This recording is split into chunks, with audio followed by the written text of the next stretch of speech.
হজরত জাবির বিন আবদুল্লাহ রাদিয়াল্লাহু তাআলা আনহু বলেন, সাদ বিন আর রাবি রাদিয়াল্লাহু তাআলা আনহুর স্ত্রী সাদের দুই কন্যা সহ নবী সাল্লাল্লাহু আলাইহি সাল্লামের নিকটে এসে বলেন, ইয়া রাসূলুল্লাহ সাল্লাল্লাহু আলাইহি সাল্লাম, এরা দুইজন সাহাদের কন্যা, যিনি ও আপনার সাথে উহুদের যুদ্ধে শরীক হয়ে শহীদ হয়েছেন।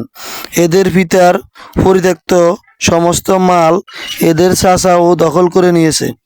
মেয়েদের সম্পদ ও না থাকলে তাদের বিবাহ দেওয়া যায় না। রাসূল সাল্লাল্লাহু আলাইহি সাল্লাম চুপ করে রইলেন। শেষে উত্তরাধিকার সত্ত্ব সংক্রান্ত আয়াত নাজিল হইল। তখন রাসূল সাল্লাল্লাহু আলাইহি সাল্লাম বললেন, সাদ বিন ও রাবির ভাইকে ডেকে এনে সাদের ও কন্যাদ্বয়কে তার সম্পদের 2/3 দাও, তার স্ত্রীকে 1/8 দাও, অবশিষ্ট যা থাকে তা তুমি নাও। হাদিসটি ইবনে মাজাতে রয়েছে 2720 নম্বরে এবং তিরমিজিতে রয়েছে 2092-তে।